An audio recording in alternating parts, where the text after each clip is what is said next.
Queridos, eu quero, então, caminhar para o final fazendo uma comparação entre esses dois ministérios, o ministério de Amazias e de Amós, porque eles representam duas categorias de pastores e líderes.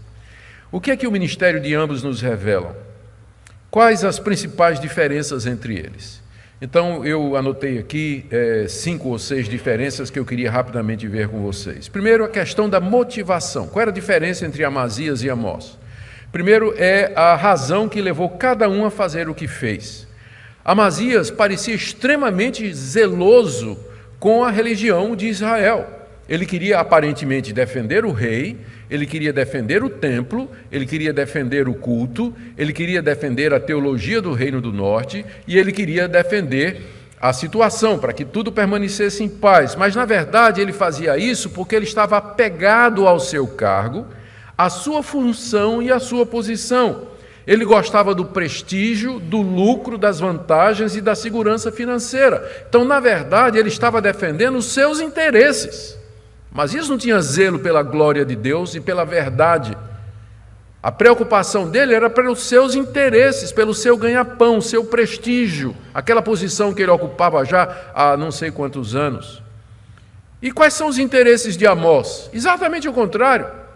Amós tinha consciência da sua chamada da parte de Deus e não estava preocupado em morrer, em viver, de ser executado, de ser preso, de perder o seu pão ou qualquer outra coisa. A motivação de Amós era cumprir o chamado de Deus, o Deus que o tirou de trás da boiada e disse: vai e profetiza contra o meu povo de Israel.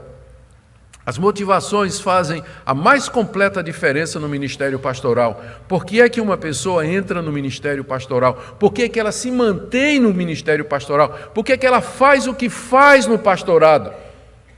Quais são os motivos? Muitos, sob a capa de piedade, estão simplesmente defendendo os seus interesses. Manter-se onde estão. Continuar ali na popularidade, continuar ali ganhando o que eles ganham.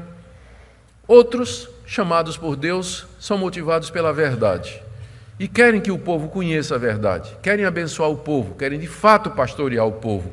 Estes são os verdadeiros vocacionados. A segunda diferença está na visão de ministério. Como é que eles viam a sua função?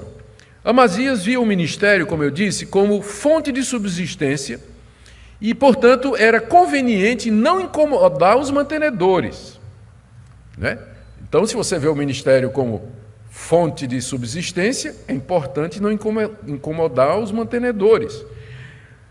Ou seja, a última coisa que Amazias faria era censurar o rei Jeroboão pelos seus pecados e pela sua idolatria.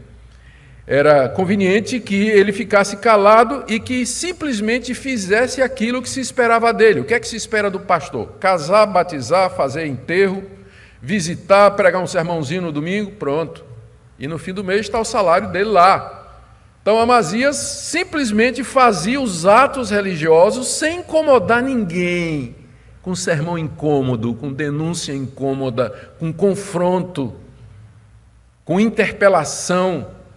E com isso ele ia se mantendo. Era assim que ele via o ministério. Já Amós não. Amós entendia que ministério não é fonte de lucro. Ele não foi chamado ali para... O chamado dele não era para enriquecer. E que o papel do ministro de Deus, do profeta de Deus, é avisar, corrigir, admoestar, falar contra o pecado e interceder pelo povo de Deus, como ele fez nas 2 visões que nós vimos na última vez. Quando ele pediu a Deus que não destruísse a nação de Israel. Ele denunciava o pecado, ele mostrava ao erro, mas ele fazia isso com o coração compungido, dizendo: Deus, não destrói esse povo completamente, tem misericórdia desse povo. Amós é o verdadeiro pastor. É alguém que genuinamente chamado por Deus. A terceira divisão está com relação ao pecado do rei e do povo. Nós já vimos até aqui no capítulo 7, até final do capítulo 6, as denúncias que Amós fez contra o Reino do Norte, de opressão social, descaso pelos pobres, a corrupção no juízo, no judiciário, leis injustas, os poderosos se banqueteando e vivendo uma vida luxuosa, enquanto que os pobres da terra passavam necessidade, idolatria, culto a outros deuses, os 3 santuários com bezerros de ouro, tudo isso Amós vinha denunciando até aqui. Mas Amazias não deu uma palavra contra isso. Será que Amazias não sabia? Claro que sabia. Ele era um sacerdote, ele tinha acesso à lei de Deus, ele tinha acesso à lei de Moisés, mas ele era tolerante. Ele não falava nada contra os erros que ele percebia ali no santuário. Ele não falava nada contra aquilo que estava errado. Ele acobertava, na verdade, e ele protegia. Mas já Amós, ele entendia que o erro tem que ser confrontado, o erro tem que ser dito, ele tem que ser exposto e ele tem que ser tratado. E ao mesmo tempo que Amós fazia isso, ele intercedia amorosamente pela nação de Israel. Deus, como subsistirá Jacó? Ele é pequeno. Não traz essa praga, não traz esse desastre, porque o teu povo não vai suportar. Com o coração partido e quebrado, Amós intercedia diante de Deus e era com lágrimas nos olhos que ele anunciava o juízo que haveria de vir. Essa era a diferença, a terceira diferença entre Amazias e Amós. Amós via o pecado e sabia que o pecado devia ser tratado no meio do povo de Deus, mas Amazias simplesmente ficava no silêncio conivente, cúmplice de toda aquela iniquidade, porque quando o pastor vê o erro, quando ele vê o erro teológico, a heresia, o erro moral, o erro na vida das pessoas, e ele não diz nada, ele não adverte, ele não corrige, ele se torna conivente e cúmplice. E Paulo disse a Timóteo, na primeira carta que escreveu, capítulo 5, não te torne cúmplice dos pecados dos outros. O pastor se torna cúmplice quando ele sabe e ele não toma uma providência para tratar, para corrigir os presbíteros, os líderes em geral, que Deus colocou sobre o rebanho. A quarta diferença é teológica, e talvez aqui esteja a raiz de todas as outras. Amazias pregava Amazias entendia a aliança de Deus com Israel como sendo uma garantia de que nada de mal aconteceria com a nação. Israel, afinal, era o povo de Deus, e Deus sempre haveria de abençoar, de dar prosperidade, de livrar dos inimigos. Essa era a teologia do Reino do Norte que nós temos visto até agora. E Amazias ensinava disso. Aqui é o templo de Deus, aqui nós somos o povo de Deus.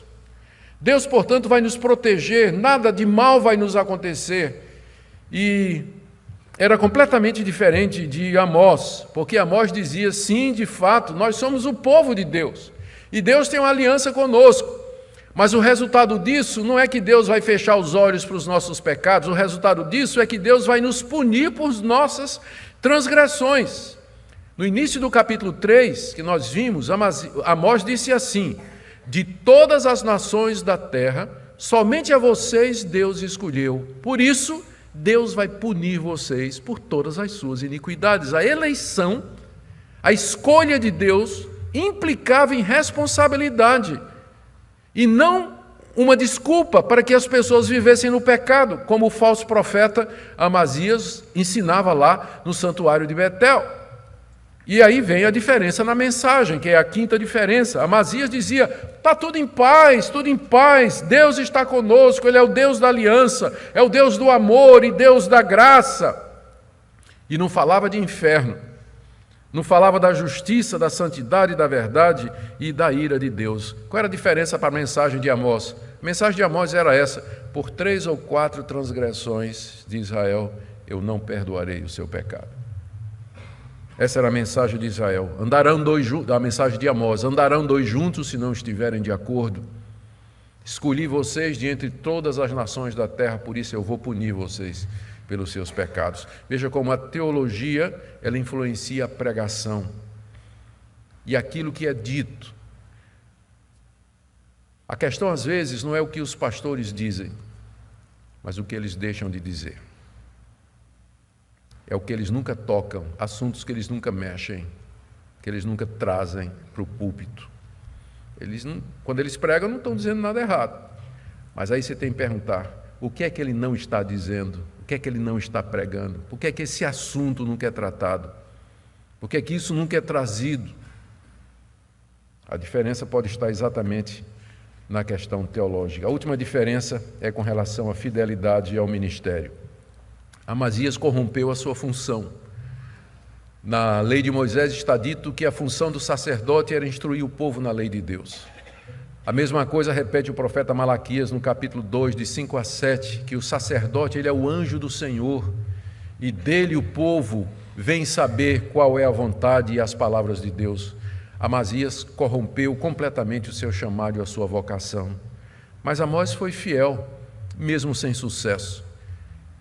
Ninguém se converteu, não posso dizer ninguém, porque Deus sempre teve um remanescente fiel no meio daquele povo. Mas a nação não aceitou as palavras de Amós.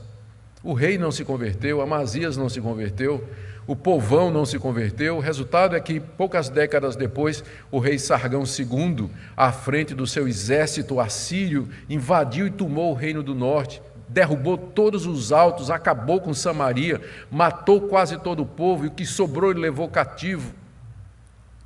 Amós não viu o resultado da sua pregação, porque Deus não nos chamou para ser bem-sucedidos, mas Deus nos chamou para sermos fiéis.